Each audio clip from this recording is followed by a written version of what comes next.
এটা হচ্ছে টাইসন আর এটা হচ্ছে DJI Osmo Nano। তো চলুন একটু ম্যাজিক দেখা যায়। টাইসন ম্যাজিক, কাম কাম কাম কাম কাম কাম কাম।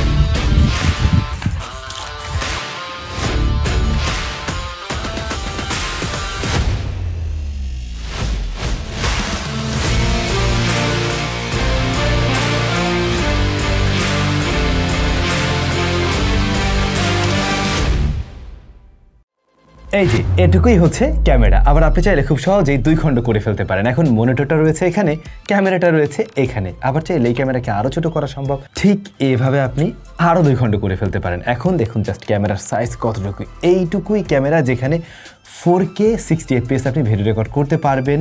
রক স্টেডি মোড রয়েছে, মানে সলিড একদম স্টেডি একটা ফুটেজ দিতে পারবে। ডিলগ এমএ আপনি ভিডিও রেকর্ড করতে পারবেন যারা কিনা প্রফেশনালি ভিডিও শ্যুট করতে চান।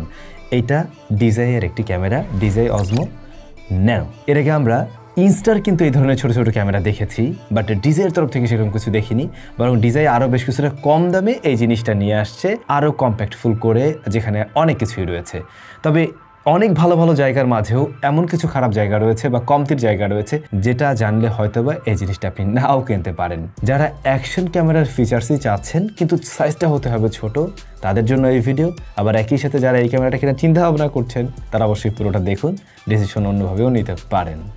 অসংখ্য ধন্যবাদ ভিডিও স্পন্সর ড্রোন প্লেসকে। তাদের কাছে কিন্তু আপনারা DJI এর এই ক্যামেরা সহ DJI এর সমস্ত রকম প্রোডাক্টগুলোই অফিসিয়াল ওয়ারেন্টি সহ পেয়ে যাবেন এবং তারা আপনাকে 1 বছরের মধ্যে এই জিনিসে কিছু হলে রিপ্লেস করে দেবে। এখন আপনি যদি আশ্রয় ভেঙে ফেলেন সে বিষয় তো আলাদা, বাট নর্মালি যদি এটা কোনো সমস্যা হয় ওয়ারেন্টির মধ্যে পড়ে তাহলে অবশ্যই আপনি রিপ্লেস করে নিতে পারবেন তাদের থেকেই, মানে একেবারে অফিসিয়াল ওয়ারেন্টি পেয়ে যাচ্ছেন। আর এই ক্যামেরাটা ড্রোন প্লেসে আপনারা একেবারে কম্বো প্যাকেজ কিনতে পারবেন। কম্বো প্যাকের সাথে কিন্তু আপনারা DJI এর যে মিনি মাইকটা রয়েছে সেটাও কিন্তু পেয়ে যাচ্ছেন। সো আলাদা করে আর মাইক্রোফোন কিনতে হচ্ছে না আর কি। যাই হোক, কম্বো প্যাকেজের সাথে আপনারা এই যে এত জিনিসগুলো পেয়ে যাচ্ছেন।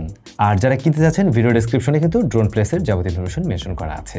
স্যামসাং চ্যানেলের যারা সাবস্ক্রাইবার যদি ফিজিক্যালি গিয়ে কেনেন তাহলে এক্সট্রা কিছু অনার পাবেন আর কি। নর্মালি ক্যামেরা হচ্ছে যে এটুকুই। এটা ম্যাগনেটিক বা বলতে পারেন এটা রিয়ার প্যানেলে ম্যাগনেট রয়েছে, যে কোনো মেটাল সার্ফেসের উপর এটা খুব সহজেই লেগে যায়। তো এই যে অ্যাটাচ করা যায় এই ব্যাপারটা আপনাকে একটু বাড়তি সুবিধা দেবে। আপনি গাড়িতে অ্যাটাচ করতে পারেন বা যে কোনো জায়গায় অ্যাটাচ করে নিজেই খুব দারুণ শট নিতে পারবেন। তাছাড়াও আপনি চাইলে যে গলায় এইভাবে ঝুলিয়ে নিয়ে আপনি POV শটগুলো নিতে পারছেন খুবই স্টেবল ভাবে। এবং বক্সেই দেওয়া এই ম্যাগনেটিক চেম্বারের সাথে কিন্তু খুব সহজেই এটা অ্যাটাচ হয়ে যায় এবং সেটা আপনি এইভাবে পোর্ট্রেটেও রাখতে পারেন, আবার এভাবেও আপনি চাইলে রেখে ভিডিও শুট করতে পারেন। জিনিসটা গেঞ্জির ভিতর থেকেও কাজ করে, গেঞ্জির উপর দিয়েও রাখা যায় বা শার্টের বা ড্রেস যেটাই পরুন না করো সেটার উপরেও রাখা যেতে পারে আর কি। এবং ম্যাগনেটিক স্ট্রেংথ অনেক বেশি টাইট হওয়াতে এটা পড়ে যাওয়ার কোনো ধরনের পসিবিলিটি নেই। আমি ইভেন দৌড়দৌড়ি করেও দেখেছি, পড়ে যাওয়ার পসিবিলিটি একদমই নেই। তাছাড়া ক্যামেরাটাকে এই সাকশন মাউন্টের সাথেও কিন্তু এভাবে অ্যাটাচ করা যাবে। এবার আপনি চাইলে আপনার গাড়ির ড্যাশবোর্ডে বলুন বা গাড়ির যে হুড রয়েছে সেখানেও আপনি চাইলে অ্যাটাচ করতে পারেন, কিংবা যে কোনো ফ্ল্যাট পরিষ্কার সার্ফেসের উপরেও এটাকে অ্যাটাচ করা যেতে পারে। এখন এই ক্যামেরাটার যে দুইটা অংশ রয়েছে, একটাতে ডিসপ্লে রয়েছে আর একটাতে জাস্ট ক্যামেরা রয়েছে। এতে করে কি সুবিধা পাচ্ছেন? এতে করে ওই সুবিধা, আপনি ফ্রেমিং এর জন্য আপনি এটা যে কোনো জায়গায় রেখে এখানে ফ্রেমিংটা করতে পারছেন, এখান থেকে দেখতে পারছেন যে আসলে আপনার ফ্রেমটা ঠিকঠাক আছে কিনা। আবার যখন কিনা আপনি দুটাকে অ্যাটাচ করে ব্যবহার করছেন তখন কিন্তু হাতে বেশ দারুণ গ্রিপ পাওয়া যায়, হাতে ধরে আপনি চাইলে ব্লগিং করতে পারবেন। যখন আপনি ক্যামেরাটাকে ঘুরিয়ে নিচ্ছেন এভাবে তখন কিন্তু আপনি মনিটরটা দেখতে পাচ্ছেন, মানে আপনি কি রেকর্ড করছেন ফেসটাকে ঠিকভাবে দেখতে পাচ্ছেন কিনা সেই বিষয়টা আপনি দেখতে পাবেন। বাট একই সাথে যখন আপনি সামনে পিছনে দুই সাইডে শ্যুট করতে যান তখন কিন্তু একটু প্যারায় পড়তে হয়। লাইক আপনি আপনার ফেস দেখতে পাচ্ছেন ঠিকই, কিন্তু যখন এদিক থেকে শ্যুট করার প্রয়োজন পড়ে তখন কিন্তু মনিটরটা তেমন একটা দেখা যায় না। যদিও বা এই ধরনের অ্যাকশন ক্যামেরা বা এই ধরনের বড় ফিল্ড অফ ভিউর ক্যামেরা দিয়ে রেকর্ড করাটা একটু সহজ হয়, আই নো। স্টিল আপনার ফ্রেমটা দেখে শ্যুট করতে পারলে আরও বেশি সুবিধা হতো। এইটা একটা কনসেপ্টের মধ্যে কিন্তু থাকবে যে দুই পাশে আপনি মনিটর পাচ্ছেন না অ্যাট এ টাইম। নর্মালি এই ক্যামেরাটা খুবই লাইট ওয়েটের, অনলি 52 গ্রামস। তো বুঝতেই পারছেন এটা যে কোনো জায়গায় ক্যারি করাটা খুবই সহজ, এমনকি গলায় যদি ঝুলেও থাকে তো মনে হয় না যে সারাদিন শট নিলেও কোনো সমস্যা আছে, যদিও বা ব্যাটারি ব্যাকআপ তো ততক্ষণ থাকবে না। আচ্ছা, যখন আপনারা বাইকিং করছেন তখন কিন্তু এখন আর ওই মাথায় কিংবা হেলমেটের সাথে মাউন্ট করার প্রয়োজন পড়ে না, আপনি আপনার গলার সাথেই লকেটের মতো করে ঝুলিয়ে রাখতে পারেন। তাতে করে যে সুন্দর একটা ফিল্ড অফ ভিউ আসে বা যে একটা ভিউ দেয় বা যে ধরনের ভিউ পাওয়া যায় সেটা কিন্তু আমার কাছে খুবই ভালো লেগেছে। এবং স্ট্যাবিলাইজেশনের জায়গাটা কিন্তু খুবই সলিড, দ্যাটস ওয়াই আমার মনে হয় না এটা নিয়ে কোনো সমস্যা পড়বেন। তাছাড়া এখানে আপনারা দুইটা মোডে রেকর্ড করতে পারবেন। রেগুলার যে ওয়াইড সেটাতে আপনি ব্যবহার করতে পারেন, তাছাড়া আলট্রা ওয়াইডেও যেতে পারেন। যদিও বা আলট্রা ওয়াইডের ফুটেজটা আমার কাছে একটু ডিস্টর্টেড মনে হয়েছে, কিন্তু অনেকের ক্ষেত্রে এটা প্রয়োজন হতে পারে যে আমি একটু বেশি আলট্রা ওয়াইডে নিব আর কি। But maybe regular wide mode যেটা আছে এটাই গুড এনাফ। ক্যামেরাটা ওয়াটারপ্রুফ আপ টু 10 মিটার পর্যন্ত এই ক্যামেরা ওয়াটারপ্রুফ। অনলি এই ক্যামেরা সাইড বা যেখানে লেন্সটা রয়েছে নো, এটাকে পানির নিচে চুবানো যাবে না, সেক্ষেত্রে এটা নষ্ট হয়ে যাবে, এটাতে পানি লাগলেও সমস্যা হতে পারে, সো একটু কেয়ারফুল থাকা উচিত। তবে একটা বিষয় খেয়াল করুন, এখানে কিন্তু কানেক্টর রয়েছে, এই কানেক্টরের উপরে যদি কোনোভাবে ময়লা জমে যায়, ফাঙ্গাস পড়ে যায়, কিংবা সল্ট ওয়াটারে আপনি বারবার ডুবান আর কি এটাকে, সেক্ষেত্রে এখানে ফাঙ্গাস বা লাইনটা ঠিকভাবে না পেতে পারে। তো যখন কি আপনারা এটাকে পানিতে নিয়ে যাবেন, উঠানোর পরে একটু ক্লিন করে নিন। মাঝে মধ্যে রাবার আছে না, ওই যেটা দিয়ে আমরা আঁকির পরে মোছামুছি করি, পেন্সিলের রাবার, ওইটা দিয়ে একটু মুছতে পারেন। সেক্ষেত্রে এখানে কোনো ফাঙ্গাস বা কার্বন জমে গেলে সেই জিনিসটা সহজে উঠে যাবে, তখন আর কানেক্টিভিটি জনিত কোনো সমস্যা হবে না যখন এই দুইটাকে অ্যাটাচ করবেন। বাট হ্যাঁ, এটাও একটা সমস্যার মধ্যে পড়তে পারে অনেকের জন্যই, তো একটু মাথায় রাখিয়েন। এই ক্যামেরাটার দুইটা ভ্যারিয়েন্ট মার্কেটে অ্যাভেলেবেল রয়েছে, 64GB এবং 128GB। আমাদের কাছে কিন্তু 128GB ভ্যারিয়েন্টই রয়েছে এবং এটাই আপনারা ড্রোন প্লেসে কিন্তু পেয়ে যাচ্ছেন 38,999 টাকাতে, অফিসিয়াল ওয়ারেন্টি সহ। এখন এই 128GB ইন্টারনাল যে স্টোরেজটা রয়েছে সেটা সম্পূর্ণটা আপনি পাবেন না, 107GBর মতো আপনি ব্যবহার করতে পারবেন। বাকিটা ওর যে অপারেটিং সিস্টেম রয়েছে বা এর যে বিভিন্ন ফাইলস সেগুলোর জন্য ব্যবহার করছে মূলত। তবে আপনি অবশ্যই এর সাথে আলাদা করে মেমোরি কার্ডও ব্যবহার করতে পারবেন এবং আপ টু 1TB পর্যন্ত মেমোরি কার্ড কিন্তু এটা সাপোর্ট নেয়। এখন মেমোরি কার্ড তো থাকবে এই যে এখানে, অর্থাৎ যেটাতে কিনা মনিটর রয়েছে, এই পার্টটাতে কিন্তু মেমোরি কার্ড ব্যবহার করার সুযোগ নেই, বরং এটার সাথে থাকলে আরও সুবিধা হইতো আর কি। এখন এখানে রেকর্ড হবে, এখান থেকে ওখানে ট্রান্সফার করা যাবে, এরকম একটা ব্যাপার স্যাপার। ফিচার্সের কথা বলতে গেলে আমরা ডিজাইয়ের যে অ্যাকশন 5 Pro আমরা কিছুদিন আগে রিভিউ দিয়েছিলাম, ওটার মতো সিমিলার ফিচার্স এখানে আমরা লক্ষ্য করব। ফার্স্ট অফ অল আমরা 4K 60fps রেকর্ড করতে পারছি। ডিলগের কথা বলছিলাম, ডিলগ এম আপনি রেকর্ড করতে পারবেন, পরবর্তীতে কালার কারেকশন করে নিতে পারেন। যারা একটু কালার টালার নিয়ে ভাবেন আর কি, আরও ডিটেল চান, তাদের ক্ষেত্রে এটা একটা বাড়তি সুবিধা দেবে নিশ্চয়ই। এছাড়াও আপনি স্লোমোতে ভিডিও রেকর্ড করতে পারবেন, 4K এর ক্ষেত্রে আপনি স্লোমো রেকর্ড করতে পারবেন, টাইম ল্যাপসের সুবিধা রয়েছে। এই ধরনের ফিচার্সগুলো খুবই বেসিক, যেগুলো আমরা এই ক্যামেরাটাতে পেয়ে যাচ্ছি। এর বোর্ডে থাকা মাইক্রোফোন কোয়ালিটি মোটামুটি ওকে আছে, এখানে দুইটা মাইক্রোফোন রয়েছে। তবে আপনারা যখন 38,999 টাকায় কম্বোটা কিনছেন তখন কিন্তু এর সাথে ডিজাইয়ের মাইক মিনিটাও পেয়ে যাচ্ছেন, তো ওইটা দিয়ে আরও বেটার আউটপুট পাওয়া যায় ডেফিনেটলি, এবং ওয়্যারলেসলি আরও দূর থেকে আপনি চাইলে রেকর্ড করতে পারছেন সহজেই। বিশেষ করে যারা মোটো ব্লগিং করবে তাদের জন্য এটা একটা বাড়তি সুবিধা দিতে পারে, কারণ আপনি ওই ছোট্ট মাইক্রোফোনটা চাইলে হেলমেটের ভিতরে কোনো জায়গায় হুক করেও রাখতে পারছেন। ডিজাই তাদের এই ছোট্ট ক্যামেরাটাতে 1/1.3 ইঞ্চের একটি সেন্সর ব্যবহার করেছে এবং এটা ফিল্ড অফ ভিউ দিতে পারে 143 ডিগ্রি। ফোকাস রেঞ্জ হচ্ছে 0.35 mm।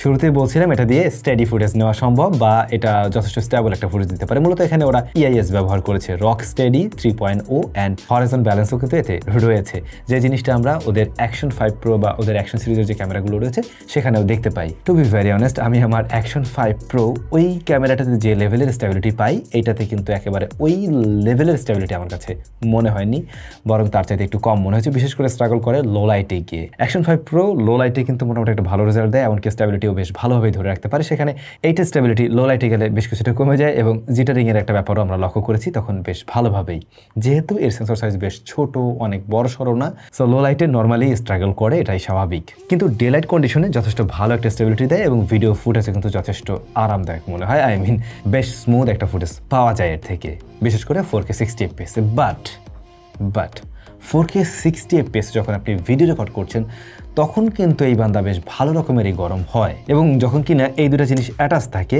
ওই অবস্থাতে গরম আরও বেশি হতে দেখেছি। এমনকি ক্যামেরাটা আপনি রেকর্ড করছেন না, জাস্ট অন করে রাখছেন, বাট আপনি ওই ফিচার অন করে রাখেন না যে একটু পরে নিজে অটোমেটিক অফ হয়ে যাবে, অন করে রেখেছেন, রেকর্ড করছেন না, তাতে করেও যথেষ্ট দ্রুতই ব্যাটারি বার্ন করতে থাকে যদি কিনা রেজুলেশনটা হাইয়ের দিকে থাকে, আই মিন 4K 60fps এর দিকে থাকে। এবং ক্যামেরা বডি প্লাস হচ্ছে যে মনিটরের যে বডি, দুটোই কিন্তু বেশ ভালো রকমের হিট জেনারেট করে। তো নর্মালি যদি এমনটা হয় 4K 60fps আপনি ভিডিও রেকর্ড করতে যাচ্ছেন, দুটাকে ডিটাচ করে ভিডিও রেকর্ড করুন, সেক্ষেত্রে গরম তুলনামূলক কম হবে। কারণ নর্মাল অবস্থায় যেটা হয়, যখন আপনি ক্যামেরাকে এর ডিসপ্লে পার্টের সাথে অ্যাটাচ করে নিচ্ছেন তখন এই পার্টের বড় ব্যাটারিটা ক্যামেরাটাকে চার্জ করতে থাকে।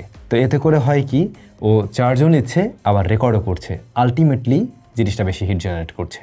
এবং কিছুক্ষণ পরে দেখবেন যে এখানে লেখা আসছে যে ক্যামেরা ওভারহিট হয়ে গেছে, সো রেকর্ডিং আমি বন্ধ করে দিচ্ছি ভাই। তো মোটামুটি অ্যারাউন্ড 10 মিনিটসের মধ্যে এটা অফ হয়ে যেতে পারে। কিন্তু যখন কিনা আপনি ডিটাচ করে নিয়েছেন তখন আপনি আরও লং টাইম রেকর্ড করতে পারবেন। বাট আপনি যদি 4K 30fps রেকর্ড করেন তাহলে কিন্তু এটা সহজে বন্ধ হচ্ছে না, টানা লং টাইম আপনি রেকর্ড করতে পারবেন এবং মোটামুটি অ্যারাউন্ড 30 মিনিটস রেকর্ড করলেও তখন সমস্যা নেই। আর যদি আরও বেশি লং টাইম আপনার শ্যুট করার প্রয়োজন পড়ে তখন আপনি 1080p গিয়ে রেকর্ড করতে পারেন, সেটা 60fps হলেও সমস্যা নেই। বাট যেমন দ্রুত গরম হচ্ছে একই সাথে জিনিসটা খুব দ্রুত চার্জ হয়। চায়নাতে বসে আমি যখন রেকর্ড করছিলাম হঠাৎ করে চার্জ শেষ হয়ে যায়, বাট জাস্ট পাওয়ার ব্যাঙ্কে লাইন দেওয়ার সাথে সাথে ধুমধাম করে এটা চার্জ হয়ে যায়। মানে চার্জ হতে বেশি সময় নেয় না, ফাস্ট চার্জিং সাপোর্ট করছে, ওই দিক থেকে আপনি আবার সুবিধা পাবেন।